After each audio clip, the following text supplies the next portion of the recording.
Gratuity అమలు, వేతనాల పెంపు, సమాన పనికి సమాన వేతనం, అదేవిధంగా సుప్రీంకోర్టు జీవోని అమలు చేయాలని చెప్పేసి గత 30 రోజుల నుంచి కూడా అంగన్వాడీ కార్యకర్తలు అయితే రోడ్డు ఎక్కున్నారు.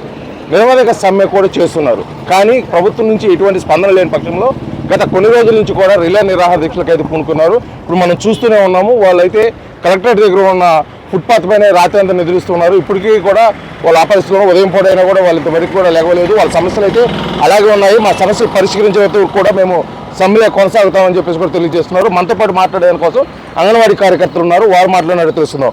అమ్మ, గత 30 రోజుల నుంచి అయితే మీరు సమ్మె చేస్తున్నారు. అసలుకి ఎటువంటి డిమాండ్స్ కోసం మీరు సమ్మె చేస్తున్నారు? మేము సమాన పనికి సమాన వేతనం అని, కనీస వేతనం రావాలని, 26,000 రూపాయలు కనీస వేతనం ఇవ్వాలని, మేము చేసే పనికి సమాన వేతనం కావాలని, గ్రాడ్యుటీ ఇవ్వాలని, పెన్షన్ ఇవ్వాలని, మినీ అంగన్వాడీ మెయిన్ చేయాలని, ఇలా కొన్ని చిన్న చిన్న డిమాండ్ల కోసమే మేము పోరాడుతున్నాము. కానీ 30 రోజుల నుంచి ఇలా పోరాడుతూ ఉన్నా కానీ ప్రభుత్వం కొంచెం కూడా స్పందించినందుకు చాలా బాధగా ఉంది మాకు. అసలు మేము ఇల్లు పిల్లలు అన్ని పనులు మానుకొని ఇలా రోడ్ల మీద వచ్చి ఉన్నామంటే కనీసం వాళ్ళ అక్క చెల్లెల్లాగే మమ్మల్ని కూడా భావించారు కదా ఇన్నాళ్ళు. మరి ఇప్పుడు ఎందుకు భావించట్లేదు మాకు అర్థం కావట్లేదు. మేము ఎంత ఉదయం 9 నుంచి సాయంత్రం 4 దాకా వాళ్ళు చెప్పిన పనులన్నీ చేస్తున్నాం కదా. గవర్నమెంట్కి చిన్నపిల్లలకు చేయాల్సిన సేవలను చేస్తున్నాం కదా. హెల్త్ పరంగా చేస్తున్నాము, రెవెన్యూ పరంగా డిపార్ట్మెంట్ పరంగా పనులు చేస్తున్నాము. వాళ్ళు ఎలాంటి పనులు చెప్పిన అన్ని పనులు చేస్తూనే ఉన్నాము. ఏవి చేయట్లేదు. 7th to 10th me qualification మీకేంటి ఇచ్చేది అన్నట్టు మాట్లాడుతున్నారు. 7th to 10th వాళ్ళు అందరూ రెడీ అయిపోయారు, ఎవరో లేరు. ఇప్పుడు అందరూ ఇంటర్ డిగ్రీ చేసేవాళ్ళు బాగా చదువుకున్న పిల్లలే వచ్చారు. ఈ చదువుకోకపోతే ఆన్లైన్ వర్క్ అంతా ఎలా చేస్తున్నాము?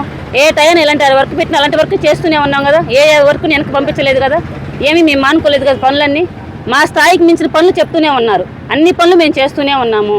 కానీ మా బాధను ఎందుకు ఆలోచించట్లేదు? 10,000 రూపాయలతో మేము ఏమి జీవనం గడపాలి? 2 పిల్లలతో, భర్తతో, ఇంట్లో ముసలి వాళ్ళు ఉంటారు. వాళ్ళని 9 గంటల నుంచి 4 గంటల చేస్తున్నప్పుడు ఇంక వేరే పని ఏం చేసుకుని కుదరదు కదా. అలాంటప్పుడు మేము ఎలా 10,000తో జీవనం సాగించాలి? అలా మాకు సరిపోవట్లేదు. మాకు సమాన పని సమాన వేతనం ఇమ్మని. కానీ సుప్రీంకోర్టు ఇచ్చిన ఆర్డర్ ప్రకారం 26,000 రూపాయలు పెంచమని మేము అర్థిస్తున్నాం. ఆయన్ని 30 రోజుల నుంచి అర్థిస్తూనే ఉన్నాము. కానీ అసలు ఎవరు ఏ అధికారి కూడా వచ్చి కనీసం కొంచెం కూడా స్పందించలేదు. మాకు మరి చాలా దారుణంగా ఉంది. అమ్మ, చెప్పండి. గత 30 రోజుల నుంచి అయితే మీరు నిరసనలో ఉన్నారు. ముఖ్యంగా మీరైతే 11 డిమాండ్స్ తోటి ప్రభుత్వం ముందుకెళ్లారు. కానీ ప్రభుత్వం కొన్ని మేము నెరవేర్చాము, కొన్ని ఉన్నాయి అని చెప్పేసి కూడా చెప్తున్నారు. కానీ మీ మీద యాస్మా కూడా ప్రయోగించడం జరిగింది. అదేవిధంగా అరెస్టులకు కూడా సిద్ధమవుతున్న పక్షంలో మీరు ఎటువంటి చర్యలు, అదేవిధంగా ఎటువంటి కార్యాచరణ చేయబోతున్నారు చెప్పండి. మేము ఆయన కానీ కిందికి దిగి రాకపోతే మేము అరెస్టులకైనా సిద్ధం సార్. జైళ్ళైనా కూర్చుంటాము. ఆయన దిగి వచ్చి ఇదిగో ఇంతే కొంత మేము పెంచుతున్నాము అనే మాట మాకు చెప్పాలి. అప్పుడు దాకా మేము ఈ నిరసనలు కొనసాగిస్తూనే ఉంటాం. ఎన్ని పోలీసులు వచ్చినా, ఎన్ని అడ్డంకులు వచ్చినా జైల్లో అయినా కూర్చుంటాం మేము పోయి.